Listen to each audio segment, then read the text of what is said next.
नमस्कार मु doctor Manorama Mahanti IMD Bhubaneswar पूरा ओडिशा राज्य वेदर ब्रीफिंग करुच्ची देखा गत 24 घंटार रेकर्ड तेबे सर्वाधिक तापमात्रा रेकर्ड करा बौद्ध 42.8 डिग्री सेल्सियस ता सहित वर्षा किछि जिल्लार गोटे जगार वर्षा रेकर्ड करा जमिकी जगतसिंहपुर सर्वाधिक वर्षा रेकर्ड करा 60.5 मिलीमीटर ता सहित कोरापुट कोटपाड़ 43 मिलीमीटर यहीपरि भाव में किछि जिले में वर्षा रेकर्ड करा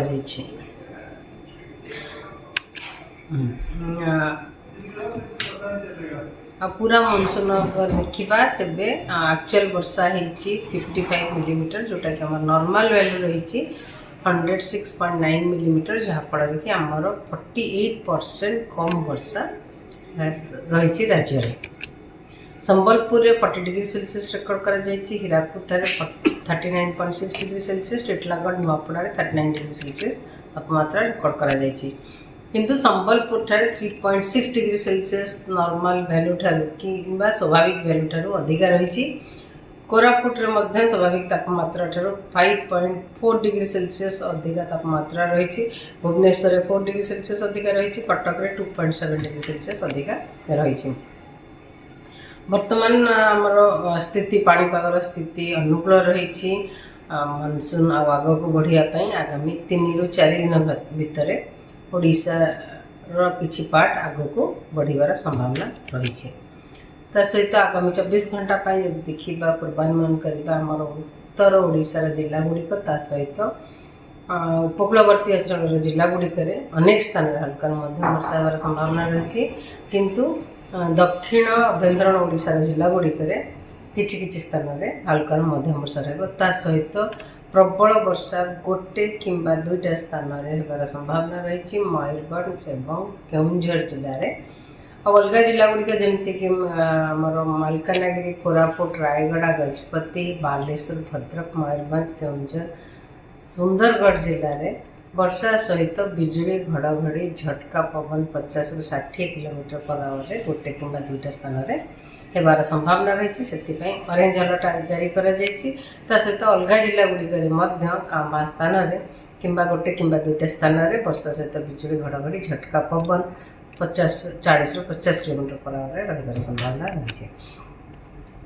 काली यदि पूर्वानुमान करवा तेबे आम उत्तर ओडिशार जिला गुड़िक उपकूलवर्ती अंचल जिला गुड़िक अनेक स्थान में हल्का मध्यम वर्षा रही संभावना रही। किंतु दक्षिण अभ्यंतरण ओडिशार जिला गुड़िक किछि स्थान में हल्का मध्यम वर्षा हो पाए सहित प्रबल वर्षा गोटे किंबा 2टा स्थान में होबार संभावना रही जमीक मयूरभंज जिला केउंझर एवं भद्रक जिले में सहित गोटे किंबा 2टा स्थान में बिजुली घड़घड़ी झटका पवन 50 ରୁ 60 किलोमीटर पर आवर रही संभावना रही।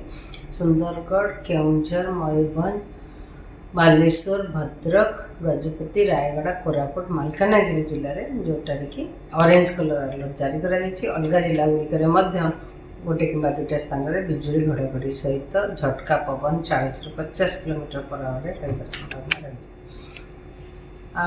21 तारीख में राज्य में किछि स्थान में हल्का मध्यम वर्षा होबार संभावना रही। सहित कोरापुट जिले में गोटे किंबा 2टा स्थान में प्रबल वर्षा हो पाए सबू जिलार गोटे किंबा 2टा स्थान में वर्षा सहित बिजुली घड़घड़ी झटका पवन 40 ରୁ 50 किलोमीटर पर आवर रही संभावना रही। 22 तारीख में राज्यर किछि स्थान में हल्का मध्यम वर्षा होबार संभावना रही। किंतु गोटे किंबा 2टा स्थान में वर्षा सहित बिजुली घड़घड़ी झटका पवन 40 ରୁ 50 किलोमीटर पर आवर रही संभावना रही। 23 तारीख में पागर स्थिति सामान रही स्थान में हल्का मध्यम वर्षा होबार संभावना रही सहित गोटे किंबा 2टा स्थान में बिजुली घड़घड़ी सहित झटका पवन 40 ରୁ 50 किलोमीटर पर आवर रही संभावना रही। 24 तारीख में आमर दक्षिण ओडिशार जिला गुड़िक किछि स्थान में हल्का मध्यम वर्षा हो किंतु उत्तर ओडिशार वर्षार परिमाण कमिबार संभावना रही। से कांबा स्थान में हल्का मध्यम वर्षा होबार संभावना रही। 25 तारीख में पाग समान रही। देखा तापमात्रा टेम्परेचर फोरकास्ट तेबे ଆଗାମୀ 2 ଦିନ ଭିତରେ ତାପମାତ୍ରା ହ୍ରାସ ପାଇବାର ସମ୍ଭାବନା ରହିଛି 2 ରୁ 3 डिग्री सेल्सियस। लगभग 2 ରୁ 3 डिग्री सेल्सियस पूरा राज्य में तापमात्रा ह्रास पाइबार संभावना रही। परवर्ती समय तापमात्रा विशेष परिवर्तन होबार संभावना ना। आगामी 24 घंटा फिशरमैन कि मत्स्यजीवी मानों वार्निंग जारी करा जायछि, जोटा कि स्कली वेदर विंड स्पीड आमर स्कली वेदर माने वर्षा सहित पवन बेग 40 ରୁ 50 किलोमीटर पर आवर, गस्टिंग झटका पवन 60 किलोमीटर पर आवर आमर ओडिशा कोस्ट रे। से समुद्र अशांत आमर मत्स्यजीवी मान को एडवाइस कराहोछि से माने समुद्र को माछ धरिया न जातु। धन्यवाद।